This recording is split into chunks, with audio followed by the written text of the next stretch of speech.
This podcast is funded by Ted Dintersmith, the executive producer of the acclaimed film Most Likely to Succeed, and the author of the best-selling book, What School Could Be.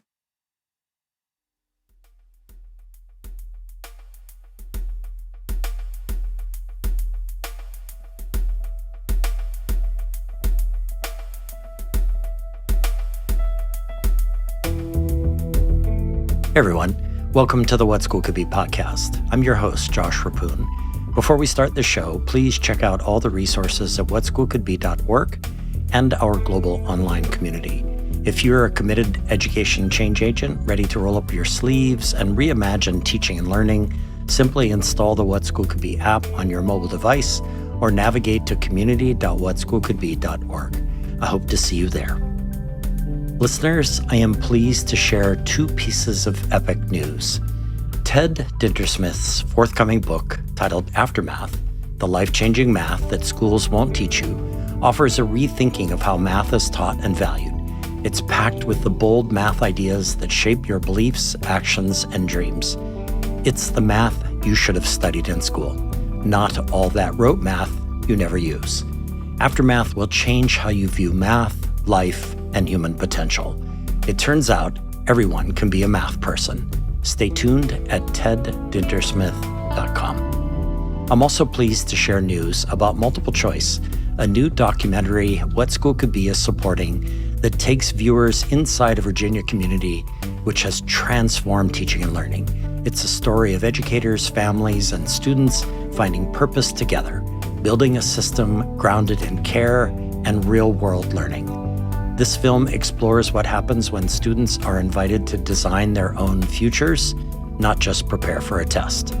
Set in an economically challenged Virginia community, it tells the story of a public school district that's reimagining career-connected learning as foundational for every student. To learn more, go to multiplechoicefilm.com. Okay, on to the show. If you navigate to whatschoolcouldbe.org, you will find in the nav bar the words, The Innovation Playlist. What is this? The Innovation Playlist is a powerful change model based on small steps that elevate learning and life outcomes. It brings your community together to build consensus on your North Star.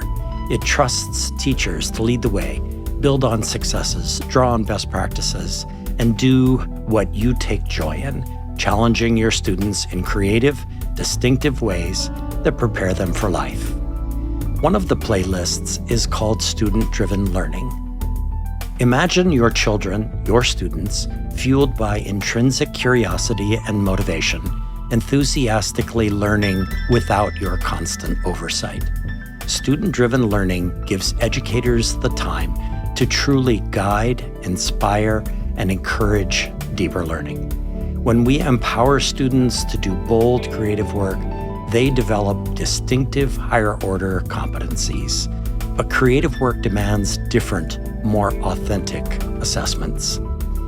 In this third 2025 remix, my co-producer, Mel Ching, and I focus on the voices of students I interviewed over the past few years. These are young learners who have struggled in traditional learning environments, but thrived when immersed in student-driven learning and the quest to be assessed deeply and authentically. These are young people who refuse to be sorted and ranked by standardized test scores. They live and breathe in relevant, authentic learning spaces, both inside and outside of this thing we call school. So if you're ready, I am ready. As always, if you have insights or questions, email me at mltsinhawaii@gmail.com, which is my podcast contact.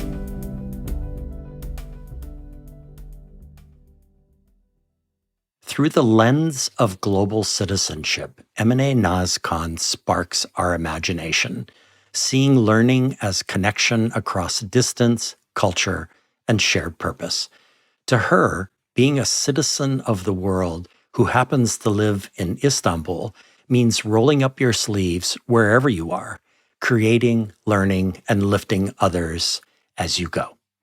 When schools shut down during the pandemic, she and her friends launched Paradox Academy, hosting courses in art, science, and leadership for their peers. Later, her work with Nobel Navigators took that mission worldwide, showing that thousands of young people can design whole systems of hope from wherever they live on planet Earth. Emine, you shared with me that you were born and raised in Turkey, but that in many ways, you feel like a citizen of the world. And I have to say, given the state of the world right now and, my country, the United States, and also having just returned from a short vacation in Portugal, Spain, and Morocco, I had a pretty strong and emotional reaction to your words. So take our listeners into your mind and heart, Emine, and explain why you feel like a citizen of the world. What does that mean? Yeah, of course. So while I haven't physically lived in different countries, I can say that I emotionally lived in at least 17 countries, connecting with people from the US, Ukraine, Kazakhstan, Nepal, and beyond through global communities. I used to think that I had to visit a place to understand it, but I realized that true travel happens when you step into different perspectives, not just different locations. And so, how does that perspective get built? And I'm also really curious, Emine, like at some point in your life so far, you started to feel like a citizen of the world. And where was that moment? When was that moment? And how did it feel sort of emotionally for you to start to realize that you were so connected to so many different cultures? Yeah, 4 years ago, when I have started to work with different cultures and people from different countries, it was always that as we are human, as we have feelings, we have a lot of common features, interests together. And it means that we can share a lot, we can learn a lot, we can inspire a lot to each other. Hmm. And becoming part of that global journey just helped me to feel like I don't need to belong anywhere, like as located. Hmm. I can just feel that journey all around the globe Hmm. and learn from different people. And do you feel a sort of sense of responsibility in terms of being a citizen? That's a very kind of loaded word. It's a word that has a lot of meaning to it, that you're a citizen of the world. Does that come with some sort of responsibilities that you feel?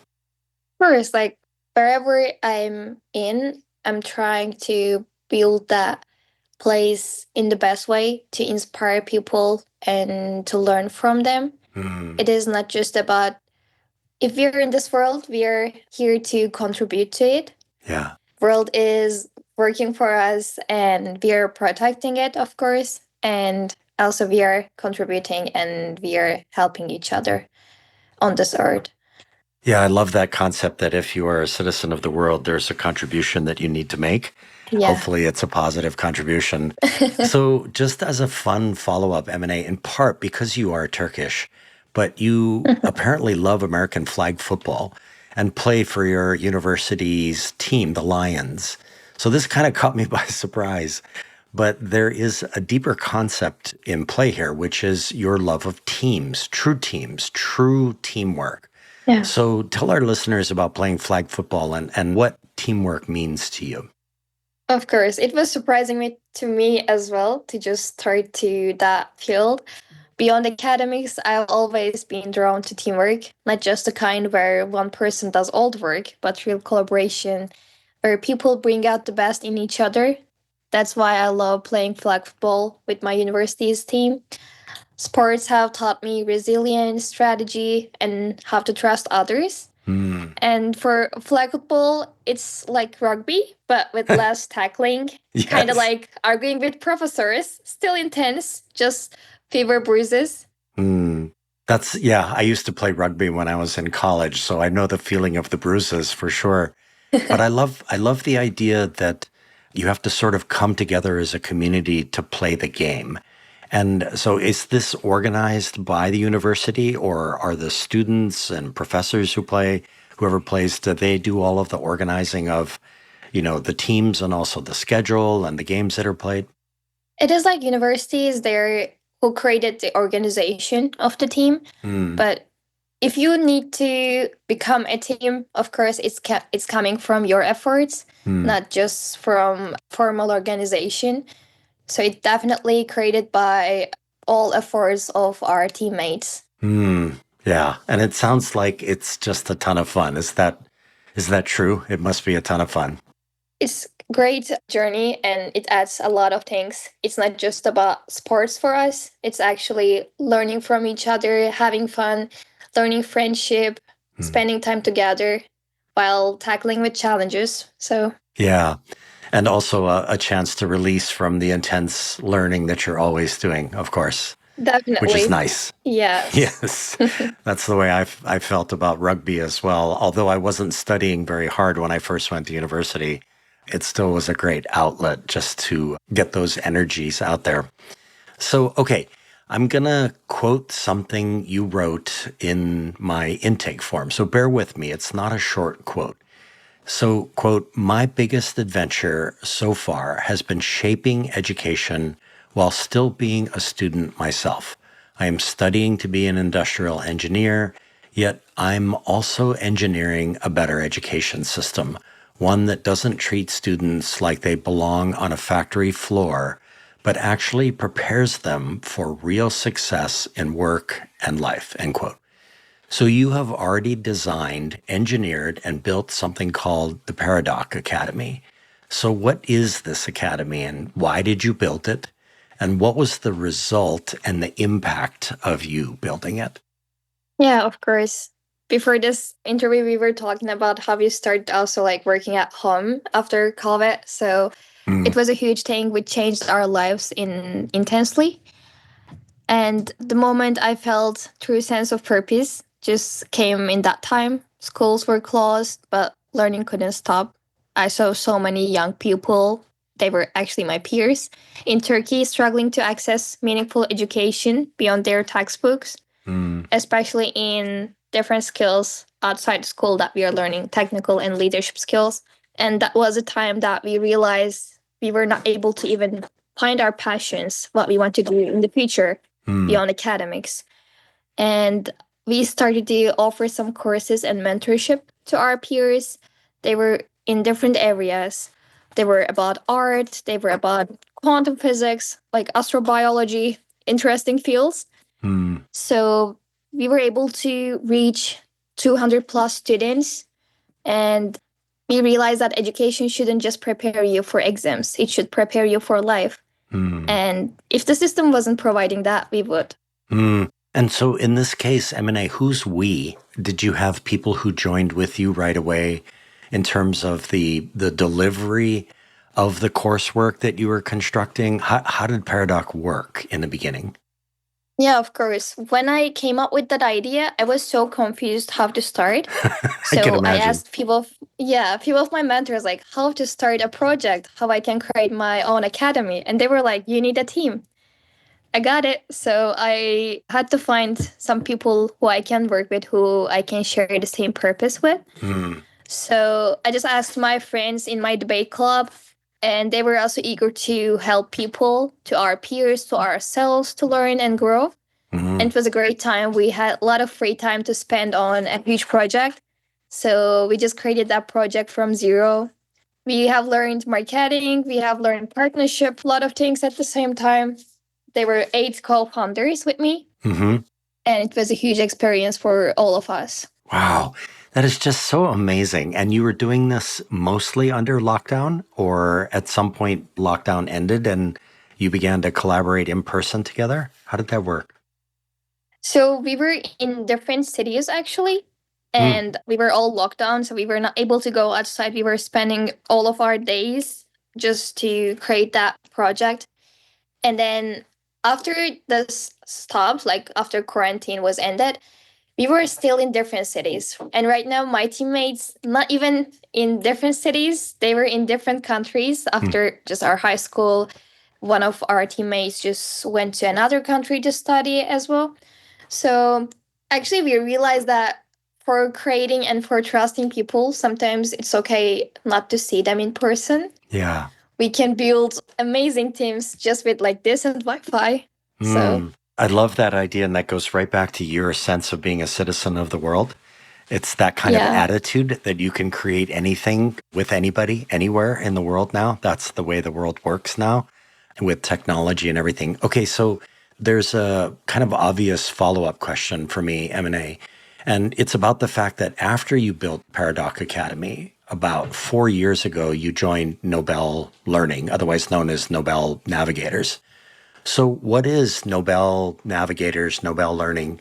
And most importantly, let's focus on the bridge that you crossed over to get from Paradox to Nobel. And I mean that kind of metaphorically. Like, I love bridges, which is why, and which are built by engineers, of course, which you're going to be. So, what kind of a bridge was this between Paradox and Nobel? Joining Nobel was definitely another defining moment that made me feel like I was actively shaping the future of education rather than just studying it. What started as an opportunity to learn soon became a chance to lead, innovate, and build something meaningful. And that bridge was looking like when I was in Paradox Academy, when we were working on it, we were able to help Turkish youth around the different cities. Like we have 81 cities in Turkey. Mhm. And when I just started to be part of Nobel, I realized it's awesome to help people all around my country, but I also have a chance to help people all around the globe. Wow. So it was huge realization that even in my house, in that little city, in my own desk, I can help people in Pakistan, in India, in Kazakhstan, in anywhere. There is even no limits. So it was a defining moment that I need to just walk in that bridge to go Nobel and go global.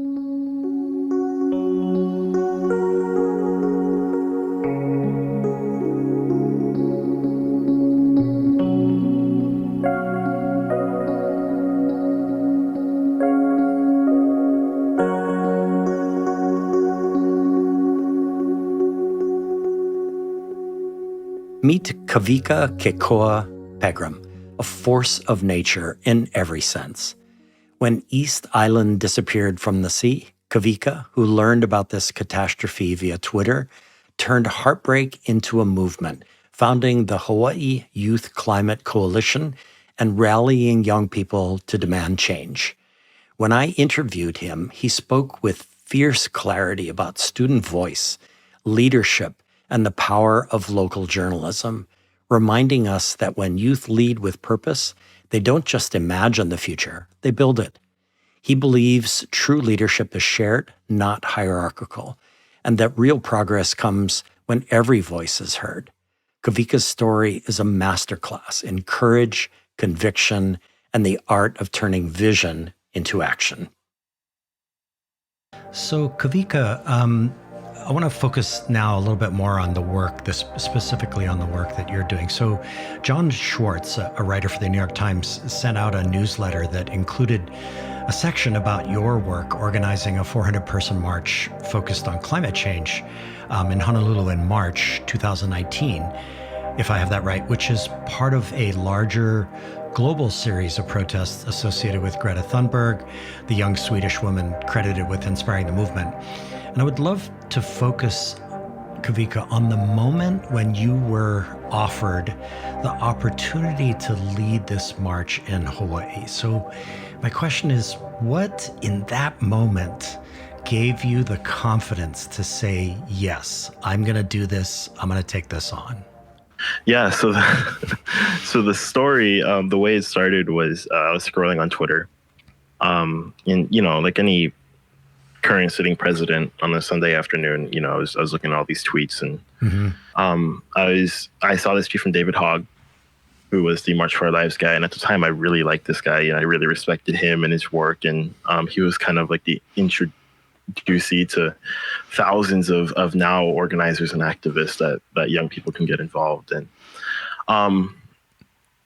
Anyway, so he tweeted about, if we can walk out from school for gun violence, why can't we do it for climate change? Linked to an article about this, this series of global events that were happening on March 15th, and who is organizing each country. And so one of the people that were organizing for the U.S. was a person named Isra Hirsi. who happens to be the daughter of Ilhan Omar. And so I emailed her and we got to talking, and she's like, do you want to lead one in your state? And I was, at the time, I had never been to a protest, much less organized one. I barely knew how the government worked. And I was like, okay. And that was because I understood like the gravity of the issue of climate change, I'm from the Philippines, and we get more storms than, most places on earth do in 1 year. I'd seen my community get flooded and all these different things. And I was like, this is an important issue. I'm not the most qualified to learn about this issue, but I'll figure it out as I go. Which is kind of a stupid idea thinking about it now. I would never do that now. But I did back then, and I don't know why. And I started reaching out to a bunch of people that actually knew what they were doing. Particularly, it was 350.org in Hawaii. Dave and Sherry Mullenix, who have really taught me, what it means to be an organizer and how to go about that. And they really were the backbone of helping me put it together. And we were able to do it. In my first protest I organized, we got around 300 people. And it was just a really great experience. So what were some of the most difficult challenges you faced while organizing that march?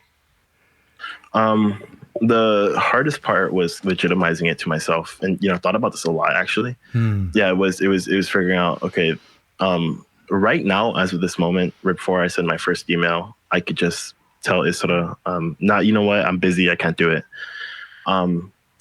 And so I was really terrified. And sending out the first email to the first organization, and then eventually sending the first press release to the first journalist. That was when it became like, okay, I can't back out now. If it's just my mom and me at that protest, that'd be kind of embarrassing. And I genuinely felt like, until about the day before, I genuinely felt like it was just going to be just my mom and me, and maybe Dave and Sherry. That's all I felt. And so it was figuring out, okay, you have to commit at this point, or you have to back out. For me, and it's like, okay, at this point, let's just get it. And we did. And then the event happened, and news media covered it, and then it kind of legitimized itself after the event happened, which was interesting. And what were some of the logistical challenges, the really gnarly ones that you faced? Figuring out how to do a permit was really hard. Right. Which this is true. I've worked with a ton of first-time organizers ever since that event, kind of helping them along the way, just like Dave and Sherry have helped me. And it's always the permitting. It's always the permitting process, which I actually think is a First Amendment issue. But regardless, the permitting process was just insane because, one, they're not clear about where you go to get a permit. Is it a state level issue? Is it a city level issue? And then which property is this on? So who do you go to for the permit? How do you fill out the permit? How do you determine how many people are going to come to this protest for the permit requirement? It asks how many people do you expect? With protests, you never know how many people are going to be there specifically. And it asks for that. It asks for, it asks for the address it asks for an address. And so if you're just like a first-time organizer who's organizing on their own without an organization, you don't have an address, you have to put your home address on there, and then you have to display that permit publicly. It's all these different things. Well, legally you have to. A lot of people don't. But it's all these different things that just make it really hard for first-timers to figure it out. And I had to figure it out on my own. And so, and if it weren't for Dave and Sherry's help, I would never figured it out. But and how does that amount to a First Amendment issue in your mind? Well, I think that one, the permit application is in English. Again, equity issues. If you're Spanish speaking, if you're a Spanish speaking person, right, or if you only speak Ilocano or you only speak Tagalog and you want to put together a protest and you want to put it on the lawn of Honolulu Hale, you need a permit. And the entire process is all in English. How is that equitable? And because we don't have an official language in the United States. So you're free to speak any language, but the permitting process is all in one. The other issue is that it is difficult for people to do. and that you require the government's approval to disprove of the government's actions, which I think just as a principle is wrong. And I think the biggest part of it is just requiring government's approval to disprove of their actions. I think that is the most insane part of permitting thing to me. In other states, they charge you money to get a permit, which is another level. Thank God Hawaii was actually sued on that. And so now all permitting applications are free. So that's one really good thing. That's super interesting, Kavika. I was having a conversation with some educators the other day, and we were talking about how kids in school need to be more than just problem solvers. They need to be problem seekers. They need to be able to become skilled at finding problems. And you found a problem, and I wonder that someone else who hears this might go, okay, that's a problem I could work on. Let's figure out how we can better the permitting system. That's super interesting. So, slight change in direction, but focused on you in an article, which, by the way, thank you for sharing what you shared with me on your LinkedIn page, because I found a treasure trove of stuff there. In an article about your climate work by Nina Wu in the Honolulu Star-Advertiser just over a year ago, she noted that, and I quote, "The youth are asking Governor David Ige to declare a statewide climate emergency and to establish a climate curriculum for Hawaii schools." So I would love to know more about this idea to create a climate curriculum. Like, where did the idea come from? Who moved it forward? What were some of the ways that young people involved wanted our educators and education leaders to teach climate change? Yeah. So again, this kind of goes into a little bit of our conversation earlier about being a generalist or a specialist. Climate change is such a broad issue, it is such a massive issue that affects all different subject areas that you learn in school. It affects your history. How has ExxonMobil lied to people, throughout the 1970s and 1980s, going on forward into tricking people about what the actual reality of climate change was? That's history.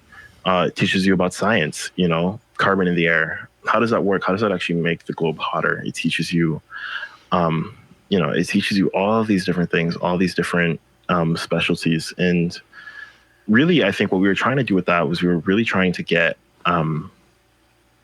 by the way, it wasn't successful. We never got it. We were trying to kind of emphasize this idea that climate change is not a one-off issue, that it's not a special issue, that it affects all of us, and it affects all of us in many different ways. And there was somebody that already had a DOE approved climate curriculum that just wasn't being used. And I don't recall her name at the moment, but I can get it back to you after the interview. But we really wanted basically to take the work that she had already done and implement it into the schools. And I had really thought that this would be something that would be really awesome because it would get a lot more people involved in the movement, because they would understand the urgency of the next, now less than 9 years before 2030. Yeah, exactly. And, one of the interesting things about curriculums is, and you can imagine if you were in the DOE, is that, every week there's somebody who says, I have a curriculum and I want the DOE to adopt it. It could be computer literacy or it could be climate change, whatever it is. And after a while, it starts to feel like an avalanche of suggestions, if you will, from the community to cover this, that, and the other. But climate change seems different to me because climate change, as you described, is so huge and has so many facets to it in terms of how you can, come at it. So it seems like it's, and also it's a freight train coming at us as a human species. So, maybe there is merit in saying every kid in our public schools, and I'll include charter and private schools as well, they really need to touch base with climate change at some point in their education career, right? I mean, that imperative feels very real to me. Yeah. And, the reality is that they don't at the moment. Yeah. I did a panel in front of high school students, both private and private, not charter and public, And it was a panel on activism and education. I was talking about the climate change stuff that I did. And the big thing at the end of it, I had them raise their hand. Raise your hand if you like had a really, in-depth, thorough lesson on what climate change was. Mm-hmm. There were about, I think, 12 to 15 students there. One person raised their hand. Right. Right. And that's like insane to me, because this is, as you said, it is a freight train coming at us, at 150,000 miles an hour. And it'd be like a huge natural disaster happening and no one in the news reporting it. It is what it feels like.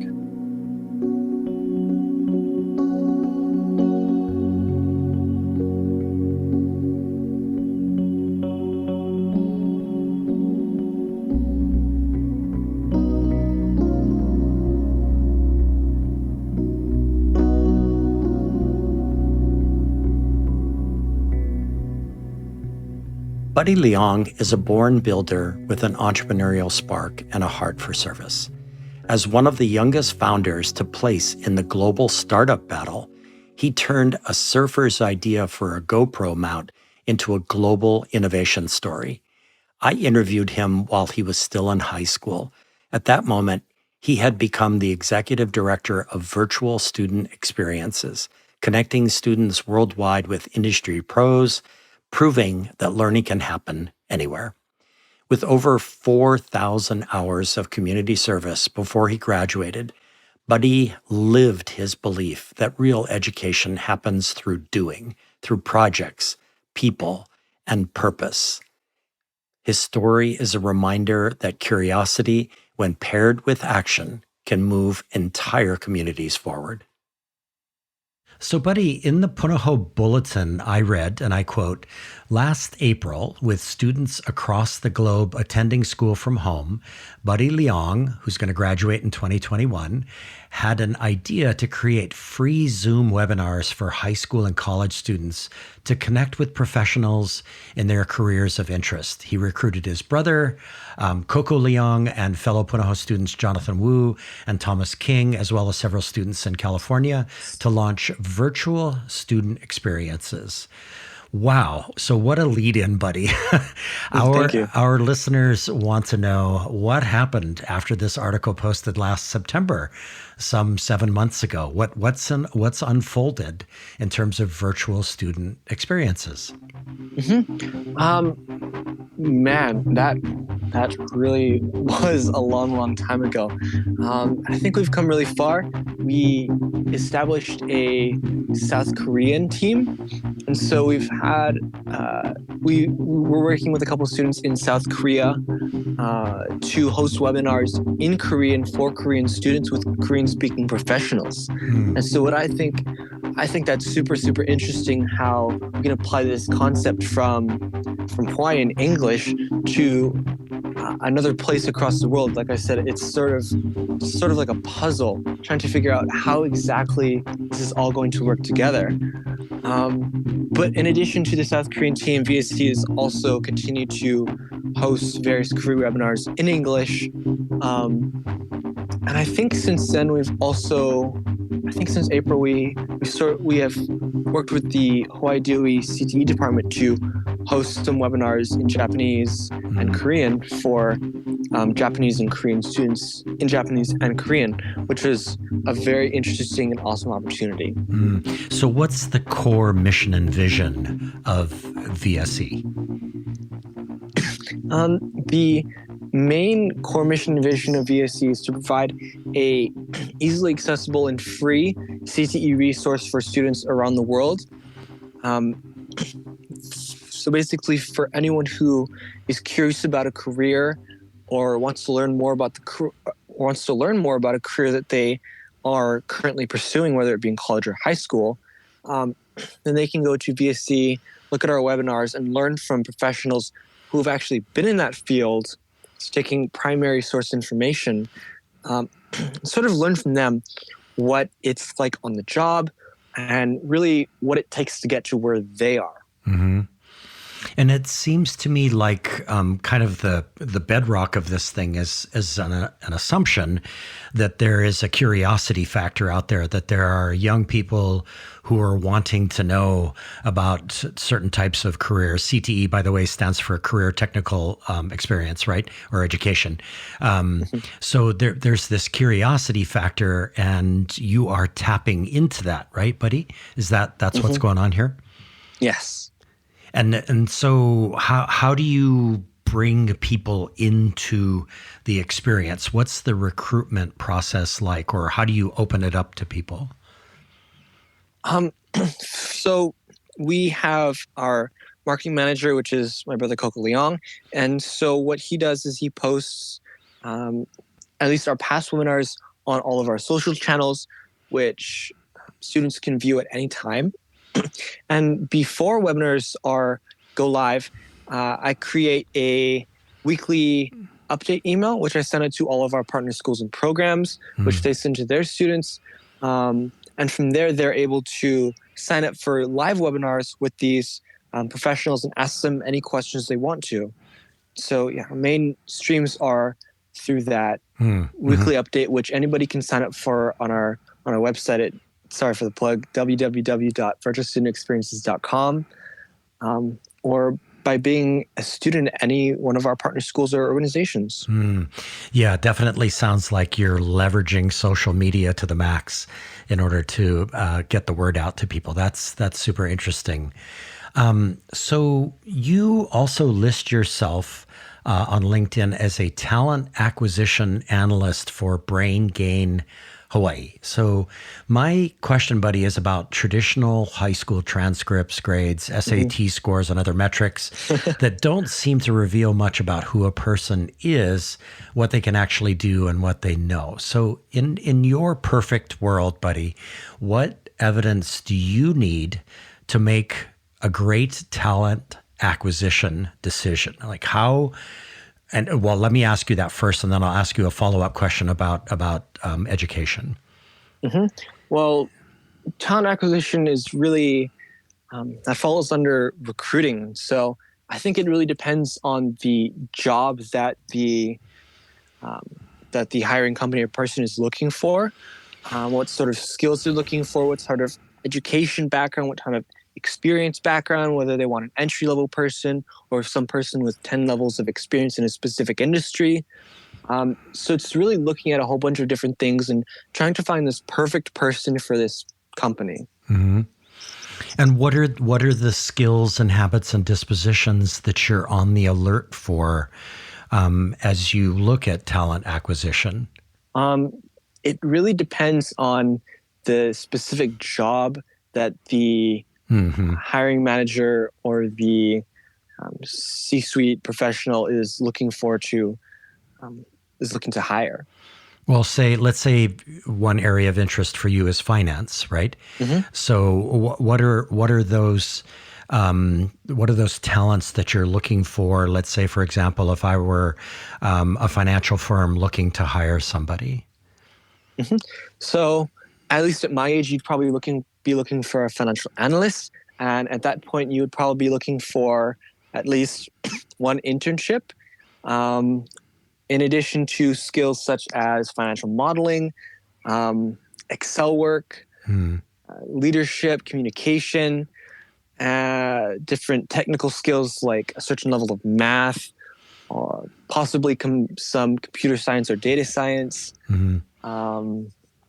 And some ability to solve puzzles, right? Yeah. Financial puzzles, which are some of the hardest puzzles possible, at least in my mind, because I wasn't a math person.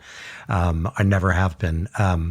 So that's so interesting, buddy. And so I know this might be a wicked hard question, but just giving you the opportunity to think about education as a whole, like how do we backwards design this concept into the classroom? Like how do we do that in education so that what we're doing is capturing talents and skills and habits and dispositions rather than just, let's say, a grade on a paper or a grade on a test? How do we do that?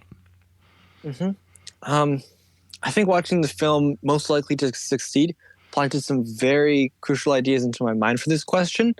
But having the students actually work on a project and build skills that way is a very, very good way for them to actually learn applicable knowledge and skills. And so, in the film Most Likely to Succeed, these students worked on, for example, a play that sort of taught them about international affairs. It taught them about history, and it sort of forced them to look at contemporary issues and relate them to today and create their own play off of that.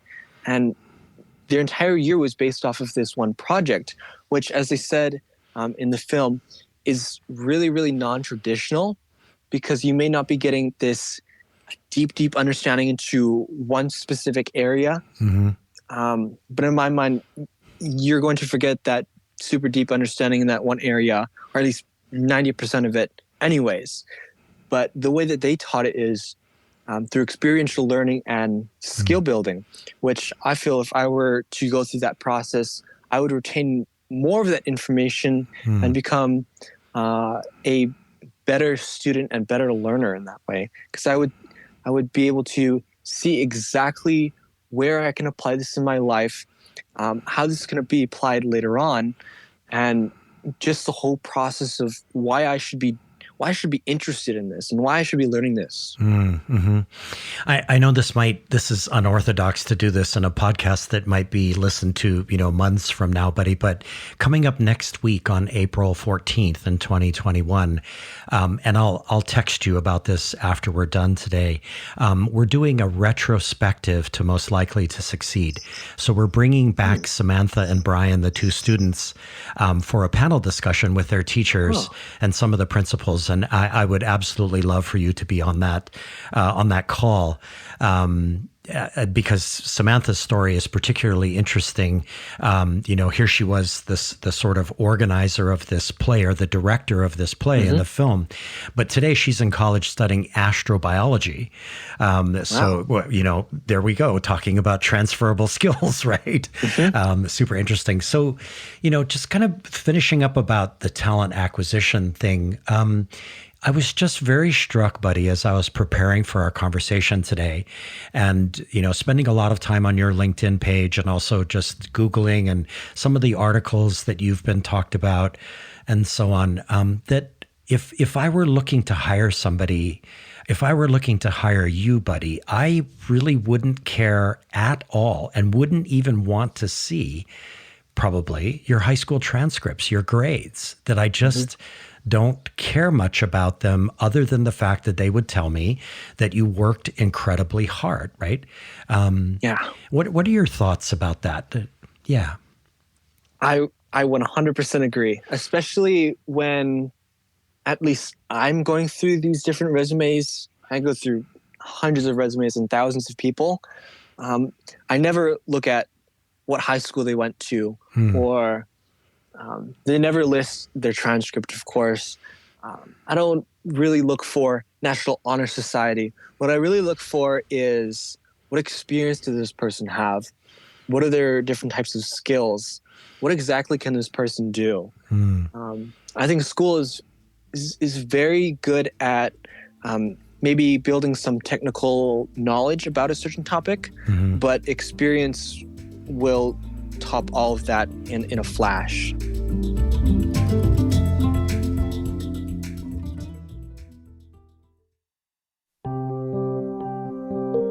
Do you believe there's a better way for individuals to learn and fulfill their human potential than in traditional schools? If so, then join me on my two podcasts, The Future of Education and Future You, where we explore these issues and more.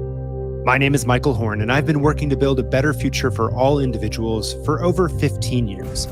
I'm the co-author of multiple books on the future of learning, including my latest, From Reopen to Reinvent. And you can also stay up to date with all my writing through my Substack newsletter, The Future of Education. Join me as we create the future of learning together. Hey there. Are you interested in hearing weekly conversations with authors, leaders, and practitioners at the forefront of learning and education innovation? Then you'll love the Getting Smart podcast. This podcast amplifies the incredible work being done by some of the most innovative minds in education. Learn new leadership styles, new technologies, new frameworks and mindsets, and get the fuel you need to stay motivated and curious.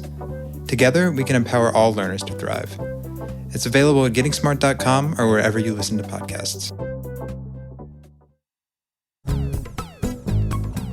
Hi, this is Greg Bear, along with Ryan Rudzeski, and we're the co-hosts of the Remaking Tomorrow podcast, a series of conversations about the future of learning.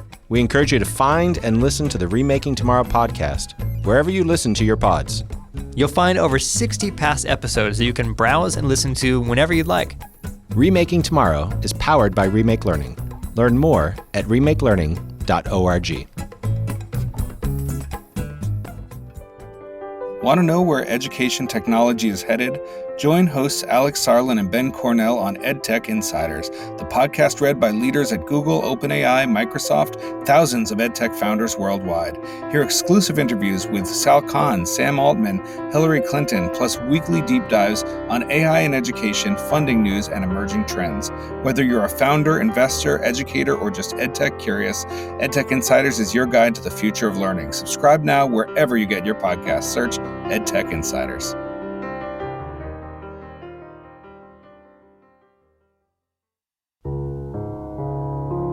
Take a deep breath, listeners. You are about to hear from Mahealani Jackson, a visionary young leader rewriting the rules of learning. While earning both her high school and college diplomas, she's grounded in fierce self-belief and driven to rise above comparison and constraint.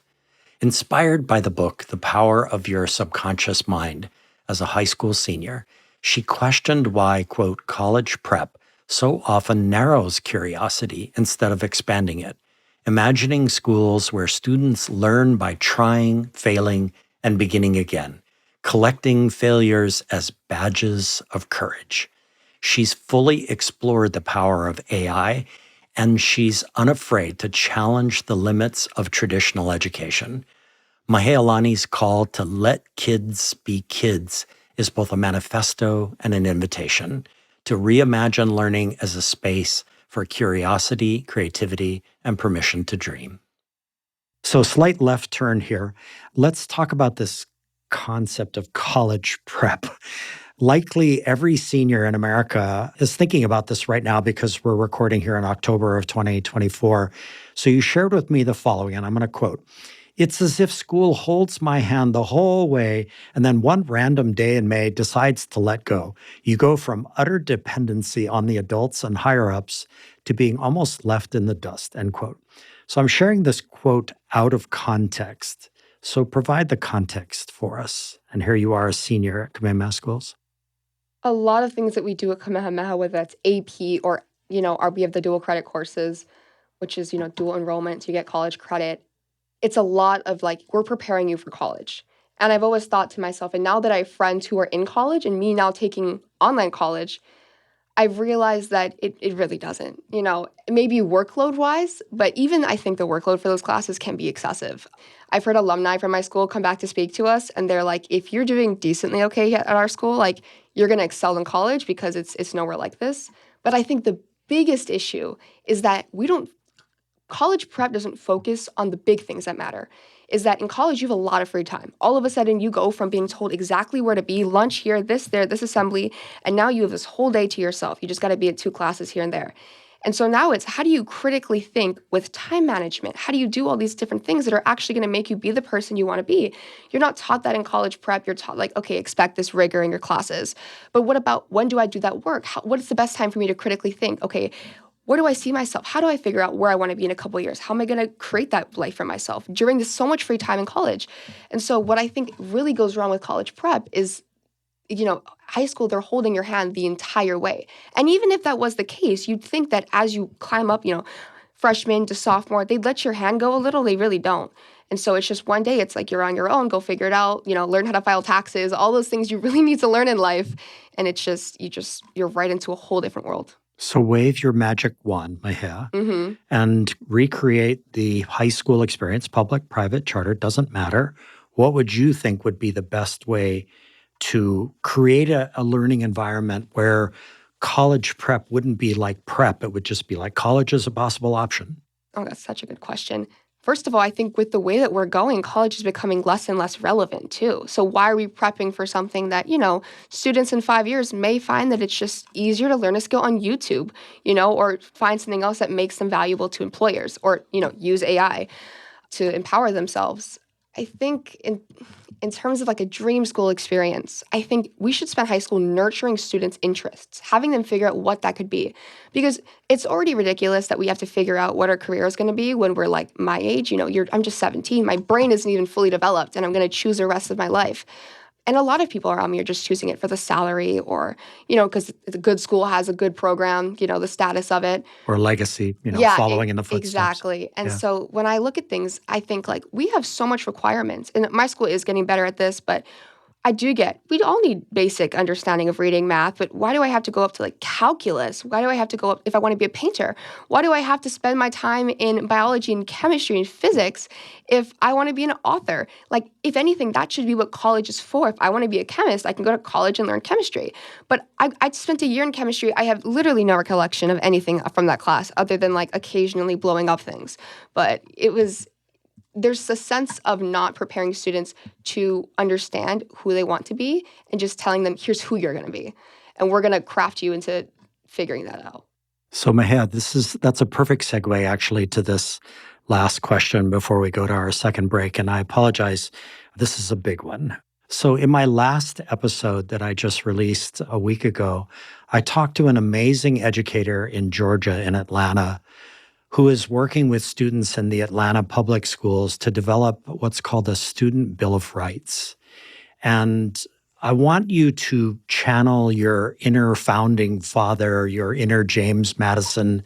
Pull out the wigs. Pull out the wigs, the white wigs, and all of that, and share with us what you think are the rights of students, what they could be, what they should be. And you see why this is a segue, right? Because we're really talking about what the middle and high school experience could be or should be, but framing it through a sort of, this is my right. These are my rights as a student.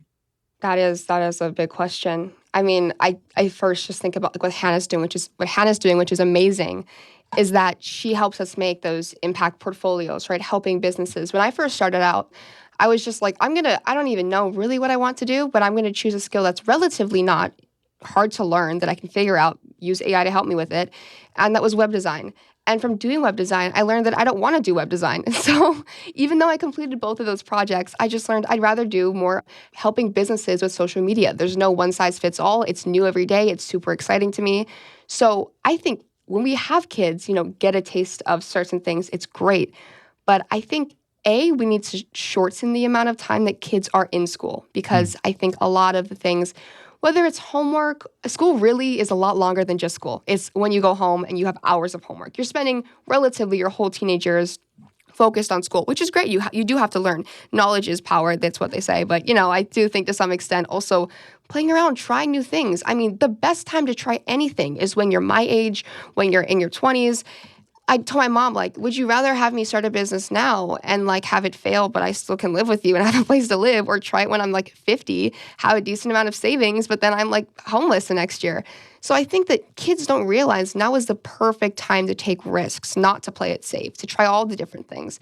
And so we had a school environment where kids are, taught to fail. Like, how many failures can you collect? Like, because at some point you're going to have to succeed. So yeah, be okay with failure. And then to like, try a bunch of new things, and which is going to stick with you.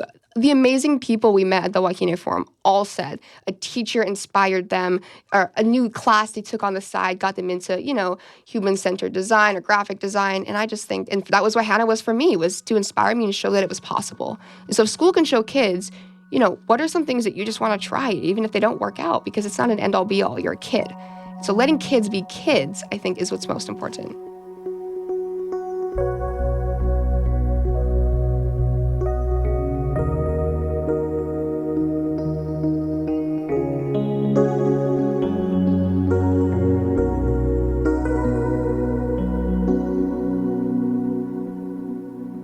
Growing up in Cambodia, Sok Thi Win found purpose through projects that rebuilt both infrastructure and hope in her country.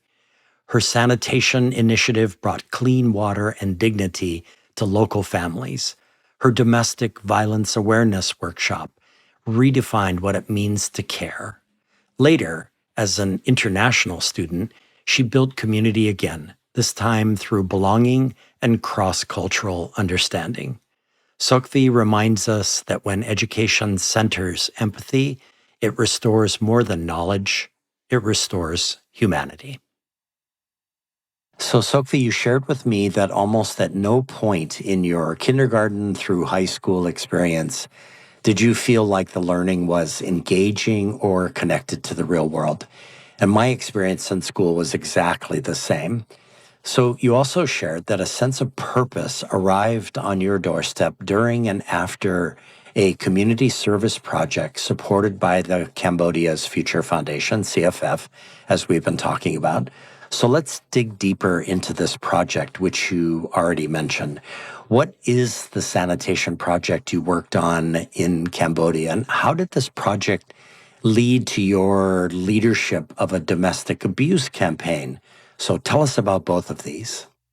So the sanitation project was the community service project, was the first project I've ever done in my life.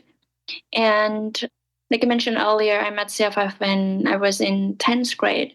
So back then I worked with a team of 3 people, like the students in my cohort who goes to the same high school as I do. And we were brainstorming the ideas of like what projects do we want to do. And in our teams, we had different ideas of like issues we want to work on, and the sanitation projects was the ideas that I proposed. And first I wanted to say I decided to work on this sanitation projects because I observed that there is a lack of development in terms of like sanitation infrastructure, and I felt that it's important to help my community like build like a healthier lifestyle, and I think health comes first in whatever we do, right? So the intention behind the project, and with a team of 3, we worked with communities member in one village in our communities, and we went out there to the communities. We talked to the communities member about our projects, and we asked them about their situations and their needs and how we can work together on this project. And then in 2 years, our teams, we convinced the communities member to invest in parts of the project. So we built toilets for the communities member, and we convinced them to pay half of the price, and the other half were funded by the Cambodia's Futures Foundation. And in 2 years, my team were able to build 10 pit toilets for our communities member.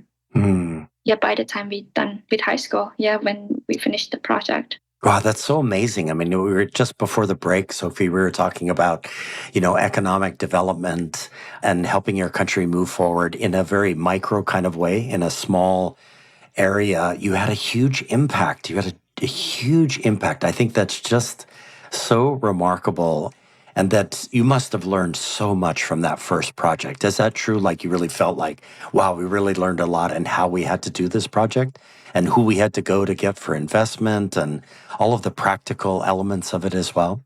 Of course. I mean, I felt like I've learned a lot, and I bet my teammates felt that way too.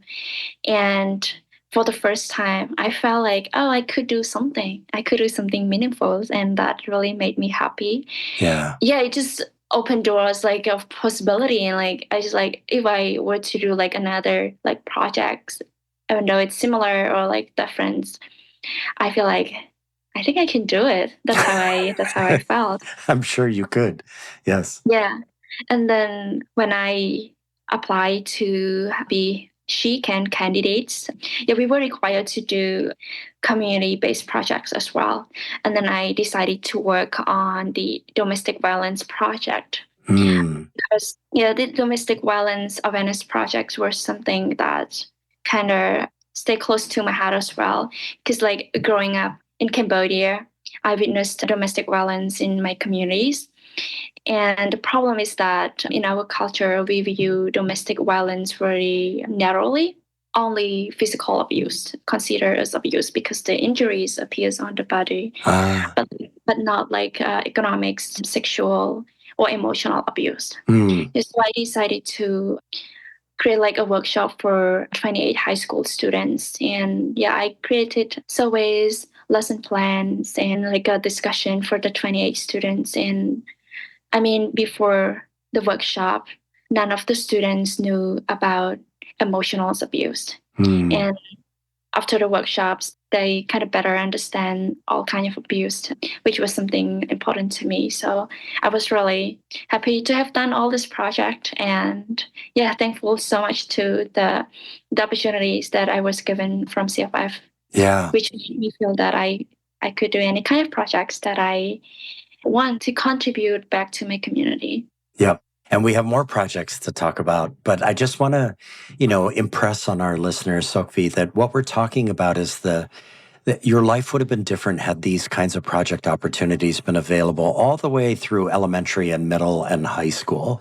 That for you, it didn't happen until the very end of the K-12 experience. But we at What School Could Be care deeply about the idea that student-driven learning and real-world challenges and project-based learning, problem-based learning happens all the way along.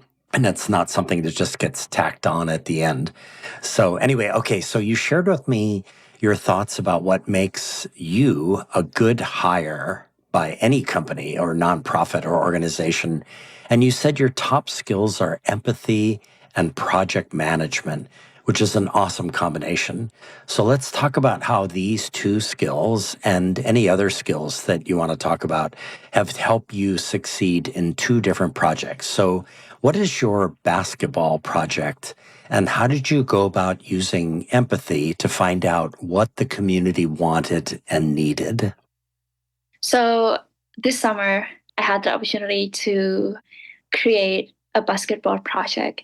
What I basically did was to create a basketball court at a primary school back home in Cambodia. A primary school that located in like a rural area of Cambodia that is around 1.5 hours away from Phnom Penh. I did not only build a basketball court, but also provided basketball trainings and programs to the school. I mean, I came to create this project from like looking back to my experience going to school as a kid. So the school that I'm doing the project at, the basketball project at, is the school that I went to during my kindergarten and primary school. Okay. And yeah, it's a school that I went to, and like, I mean, it's just been like a long time since I left the school. But I mean, back then, the only sports that they had at the school was soccer. That's it. No tennis or badminton or like basketball or stuff. And like coming here to school in the US, I am inspired by how much Americans love sport. Yep. And I saw basketball. I mean, it's one of their popular sport, and also something that I personally like, because I think that similar to other kind of sport, I mean, basketball is crucial to a child development in terms of like building emotional and social skill. And this was something that I didn't have the privilege or the opportunity to do when I was going to school as a kid. And I felt like I missed out, like as an adult. And I was just like, I wish I had that. And this is the reasons that I decided to do this basketball project, because I think that school is a lot more important than just summarize like the textbook and like just do the math calculation and like being like all making like kids stress all the time. I think it's very important that they have a combination of skills that could prepare them to, I don't know, when you're done with school, you know how to live peacefully with the people around you. Yeah. And to thrive and have a good life, and to, as you mentioned, have that good social and emotional development and physical development. I think this project is so inspiring, Sophie. I love everything about it. It was so unexpected to hear that you were working on a basketball project. I didn't realize, when I found out about that, I was like, wow, that's like super interesting. Okay, so there's one other project that we want to talk about. So what is your work in the University of Portland Student Campus Connect office? Like, how did you go about using empathy and project management skills to create a sense of belonging for students? What is that work about?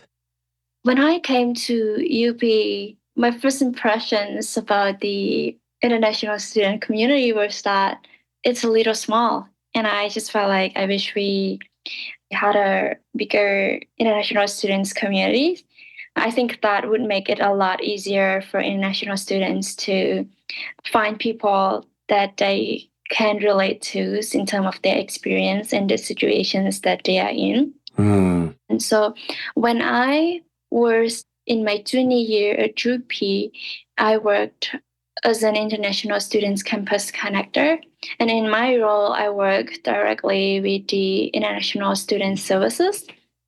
And the reason that I wanted to work in that role was because I personally understood how hard it is as international students to come here to study abroad and so far away from home and family. And like through my experience in my freshman year and my sophomore year, I understood, or I realized how important it is to have a sense of like communities and where you feel belonged. And I found that within the international student communities at my school. And I was grateful, and I wanted to give that back to the next generation of the international students. Yes, so this is the reason that I decided to work there. And in my role, I promote existing programs at schools to students to have them be aware of what's going on in school. And I also create my own programs and events for internationals and domestic students to come together. So one event that I did was to organize African Film Fest. And the meetup happened at another school actually, but I promote the films to the students at my school, both domestic and internationals. And then I also contacted the international students at other school about the meetup. And then, we just went to that school to saw an Afrikaans movie and then talked and get to know each other and connect. I love that example. I think it's such a cool thing to, put on a film festival. Sokvi, I think film festivals and meetups that happen associated with it are just great examples of where people feel both a sense of belonging and a sense of community, but also they learn something that's far outside of what they normally know. So I just think that that's a great example. And if we go back and look at the sanitation project and the domestic abuse campaign, and we look at your basketball project and the work that you did at the Student Campus Connect office and are doing, what really jumps out at me is that you just have this kind of relentless view of building community. And I find that very admirable. And I love the fact that, all of this is sort of, as you finish your senior year, as you head back to Cambodia to do economic development, all of these experiences are going to be part of that. And that's just a very, very cool thing.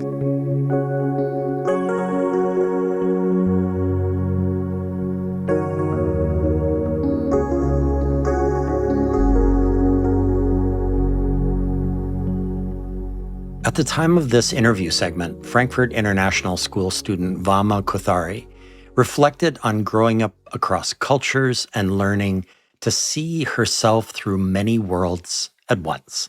She speaks of schools that invite students to share their heritage and of the balance she finds in small, unhurried moments, like laughter with friends or the wisdom tucked inside Calvin and Hobbes. Vama's peer and fellow student, Sophia Dietrich, continued that sense of presence, describing evening drives with her father, music spilling from the car, and conversations that became quiet lessons in trust and reflection. Together, they show that youth voice and student-driven learning is nurtured in relationships where understanding, listening, and simple joy become forms of learning. You appear to be, Vama, the living embodiment of a concept I have talked about to multiple previous educator guests, which is worldliness. By my reckoning, you have lived in and or traveled to China, New Jersey, Africa, Thailand, Oman, Croatia, Europe, and India. Probably there are more. And you live and attend school in Germany, but your passport is American. But you have a deep identification with India and its culture where you were born. So I know this might be a wicked hard first question to field, Vama, but what is the value of your interactions, your immersions in all these cultures and places over the course of your life so far? Like, in what ways have all of these geographic and cultural interactions shaped Vama Kothari and helped develop her into the person she is today? Hi, thank you. I think that having lived and been interacting with many cultures really helped shape me and my connection with my own culture. I think being a kid who's Indian and has lived in areas that aren't in India, and for example, I might not have like the full community that my parents had, I think going to other places, connecting with those other cultures has really helped me connect with my culture as well. Over the past 3-4 years, especially after quarantine, I felt a big change in who I am and how I connect to what is not my passport country, but is my ethnicity. And seeing other countries, seeing other cultures, seeing the beauty of those cultures has really helped me recognize the beauty in my own culture and helping myself connect with that. You know, Vama, when I went back to college to finish my undergrad in the 1990s at the University of Iowa in Iowa City, there was a early multiculturalism movement that was emerging. And I arrived on that campus in 1990 right as it was getting started. And as you can imagine, at University of Iowa, it was a predominantly white Caucasian student body. And I remember that there was a tremendous amount of angst around the fact that the university was taking deliberate steps to develop this thing called multiculturalism. And I wonder what you think about that concept. Like, is it something that we should deliberately go after in education, K through 12, and even in college? Or is it something that we should just allow to happen naturally? What do you think about that? I believe that it should be a combination of both. I believe that finding your own culture, especially as a kid who's grown up in multiple cultures, it's really important to have that understanding on your own and have that connection on your own. However, at the same time, schools, colleges, universities, they should foster an environment in which it's easier or it encourages students to have this connection. For example, here at FIS, we're a very international community where the acceptance of many different cultures across many countries is widely encouraged, accepted, and it's encouraged to be shared with your other students. And I think communities such as that foster an environment in which your own self-awareness and your self-connection can occur. That's awesome. It sounds like it's something that's very much part of Frankfurt International School's sort of culture. I mean, it's something that has been built, but it's also something that the students altogether as a diverse student body have created themselves. Is that a fair way of looking at it? Oh, most definitely, yes. Awesome. That's terrific. So, slight left turn here, Vama. It was with great joy that I noted you are a fan of the Essential Calvin and Hobbes, which is a collection of Bill Watterson's comics about a boy and his tiger. So my extended family here in Hawaii is beyond bonkers about all things Calvin and Hobbes. If you pressed me to boil Calvin and Hobbes down to one essential idea, I would have to conjure up the image of Calvin and his tiger sleeping under a tree with not a care in the world, which is, you know, the very antithesis of the busy and complicated and sometimes super stressful lives that you and I both lead. So what is your essential takeaway from the essential Calvin and Hobbes? Like, how does your love of this collection help explain who Vama Kotari is? Well, funnily enough, I actually read it when I was much younger. My parents had one of the collections and I picked it off the shelf and I thought it was a regular comic. And it's not until later that I realized that it was actually a comic catered towards like a more mature or older group. Mm-hmm. And I think looking back on that now, the simplicity, seeing the simplicity of it, how my 6-year-old self enjoyed it, but maybe not necessarily understood everything that was going on. I remember particularly there's a strip in which Calvin and his tiger Hobbes are going down the hill on their little red wagon and he's discussing the future of the world. I think that finding that sort of deeper moments in such simplicity, I think that and reflecting on what I read when I was little has helped me be able to make those same connections and find sort of joy in the simplicity of some things. Sometimes I just I'm with my friends, especially when I'm with my friends, and we're doing something simple, such as just hanging around, laughing, having a good conversation. And I think that has come from, in part, from what I've read and the simplicity of Calvin and Hobbes, but the joy that it brought me. So, Vama, how do you, like Calvin and Hobbes, go about finding the balance in your life? And I do mean that sort of philosophically. I'm not just talking about, the opportunity to play tennis versus work on your, biology project. I'm really talking about like a general sort of spiritual, humanistic kind of balance in life. And I wonder, because for me, whenever I sit down, I go out to my sister's house and she's got all of the Calvin and Hobbes books stacked up in her living room. And it's always such a joy to sit down and just dive into them. And I realize how philosophical Calvin and Hobbes really are, and that a lot of the time they are sort of musing, if you will, on what it means to live a crazy but balanced life. And I wonder how you go about doing that. What is your approach to that? I think this is definitely something that reflecting now is something that I should work on. But what I found recently is having moments of awareness, like I mentioned before, when I'm with my friends, where you just kind of pull back a little bit and realize that there are more simple moments in your life. And I think to find these when you're doing things that you love, for example, when I'm playing tennis, even though it is overall like, I know your question was about a more philosophically balanced than a balanced lifestyle, but within my balanced lifestyle and doing things that I enjoy, I think I find that more philosophical balance in just simple moments of joy. So, Sophia, in advance of today, I wondered to you if you could share with me moments in your life when you feel alive and engaged. And you shared a story about your dad and long car rides and blasting music and sunsets. And I found what you shared almost algebraic, like an equation that explains happiness and engagement. So what is this story of you and your dad on long drives, and in what ways do these moments live in your metaphorical life's backpack that you carry with you each day? Thank you so much for that question. And may I say that was wonderfully also explained and also wonderful parallel.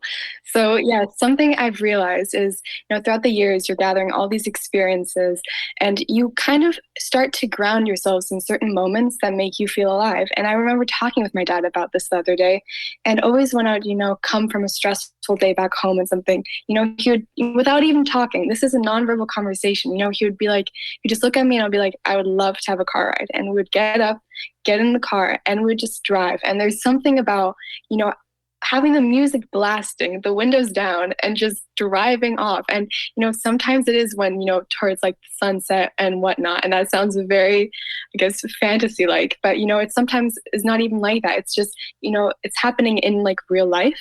And those are those real moments that make, the harder situations so much easier. And so, yes, I think that was wonderfully explained also, as you were saying, like the equation for happiness, so to speak. But I think it's those kind of moments which, we also draw vitality again, and we're also drawing refreshment for the next following weeks. So are these car rides are they just sort of listening to music? Do you have conversations with each other? Tell me I would love to be just an observer on the roof of the car, just inside the roof of the car, watching what's going on, like what actually happens. And I ask this, Sophia, because my daughter, who just turned 32 or is about to turn 32 in a couple of weeks, was just here a couple of weeks ago, and we had a marvelous 5 days together. And in fact, this is what Emma and I do together, is we jump in the car and we go for these amazing rides and we listen to music. And I wonder, what are some of the things that actually, what do you listen to? What do you talk about when you're together with your dad? So yeah, something we do is me and my dad actually have a shared playlist. And so sometimes we'll just connect the phone to the car and we're just having, whether it be Bruno Mars, whether it be, we have all these different artists playing. And it's really magical because, here you are in this car with this individual who's seen you grow up throughout the years. And you've also, seen your father grow up throughout the years. And it's those moments which I guess can say make you feel young again. For me, it's of course differently, but for my dad, he always likes to describe it as, it reminds him of his youth. And so something that does happen within those car rides is, either we just have like personal reflection sessions where it's, we're listening to our own music and we're also kind of just in our own worlds, or we're also listening to music together and in our own worlds.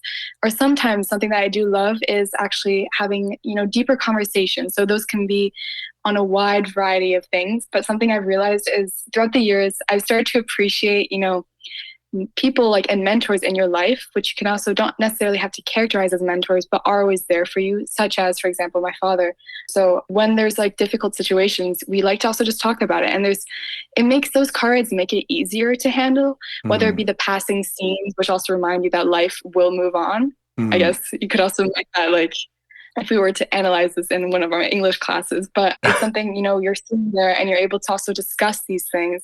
And there's a skill and an art form that comes with it, because my dad very, subtly tries to also make me reflect on the things. So, because sometimes, when you have this issue, it's a double-edged sword. Yeah. And it's sometimes difficult to also reflect on yourself.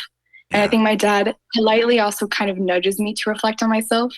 And it's just something about it. And it will even sometimes, we'll even just talk about, how was your day? Or how is this? How is it in work? How is it in school? And I think those are the moments which I personally cherish and so incredibly much. Yeah, that's awesome. Now I'm thinking about what Vama and I talked about Calvin and Hobbes. In some ways, he's Calvin and you're, his Hobbes. And it is the same for me and my daughter, Emma. I am Calvin and she's my Hobbes. And we just kind of go through life together whenever we can be together. Physically, she lives in California. So I love that. And I just think, Sophia, that it speaks volumes about who you are and who you've become. And, one of the really dominant conversations in education these days is about building relationships. And that's something that you and your dad are doing, like every time you're together in that way. So that's very, very cool.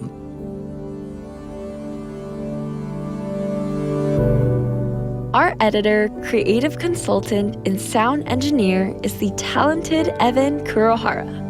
Our theme music is created by a remarkable pianist, Michael Sloan. Producer of 12 albums with over 100 songs, Michael Sloan is featured in Apple Music, Spotify, and all major music platforms. You can also find his work on his YouTube channel. Michael has listeners in over 100 countries and 2,000 cities. We'd be grateful if you would support these episodes with leading edge, innovative and imaginative educators and students by giving us your own rating and writing a review wherever you get your podcasts. This series is sponsored by Education Change Agent, Ted Dintersmith, executive producer of the award-winning documentary film, Most Likely to Succeed, and author of the best-selling book, What School Could Be. If you are committed to rolling up your sleeves and joining thousands of educators, business professionals, nonprofit leaders, and parents as we reimagine education to be relevant and learner-centered, please join the What School Could Be global online community.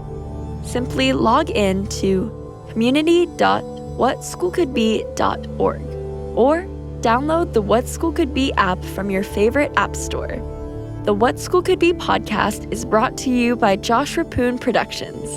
Send your feedback to josh@whatschoolcouldbe.org.